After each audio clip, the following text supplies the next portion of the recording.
千呼万唤始出来，咱们终于开始讲多大主校区的工程系了。首先第一个，土木工程。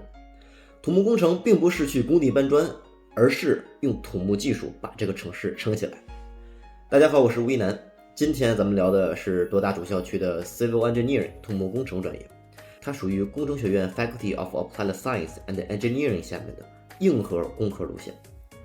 先把一个家长最担心的点说清楚，土木工程并不是文理学院那套 Post 加上 Limited Enrollment Base， 它不是一个限额专业。你被土木工程学院录取进入这个专业之后，不存在读完大一再按某条 GPA 线抢名额进专业，后面就是沿着必修课的路线推进，把课程修完，满足学院的学术要求，就能一路读到毕业了。是不是听起来比较友好？但我要告诉你，多大的土木工程应该是整个学校中最难录取的专业之一。高中申请有特别硬的门槛，5门必修，英语、函数、微积分、物理以及化学，还有1门不能是水课的选修课。而且工程学院的申请通常还要做一些额外的补料以及在线面试等。录取分数我就按真实和预测的讲清楚。真实的就是官方 Civil Engineering 的竞争区间一般写着是 High 80s 到 Low 90s，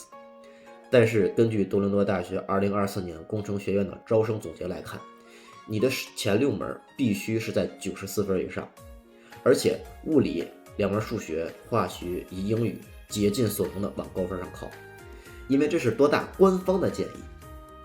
而且工程看的主要是这些先修主课的整体表现，你不要想着靠第6门水课把均分拉上去。说到这儿，多大工程其实一共有10个子专业，你想先听哪个，在评论区里留言告诉我，我会最快的安排。回到土木这个话题，土木学的核心不是盖房子这么简单，它更像是在做一套城市系统的工程，比如路网怎么跑，桥梁怎么做，水怎么来怎么走，地基怎么稳。土木里面也确实有这样清晰的分支，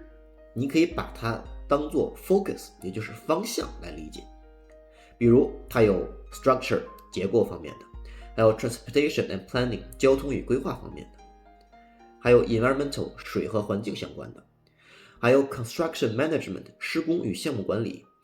以及建筑科学 building science 岩土地基相关的路线。如果以上的内容你并不满足，还想挑战更高难度，想走更强就业导向的同学，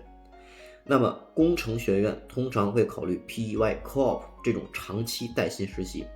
毕业后的主流去向包括工程咨询、设计、施工管理、政府基础建设等。一句话，土木是城市刚需型的硬工科，并且加拿大作为一个移民国家，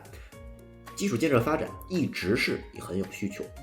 所以如果你能扛住数理，能接受项目制训练，那么它的稳定性和长期发展空间非常的扎实。记得点赞关注哦。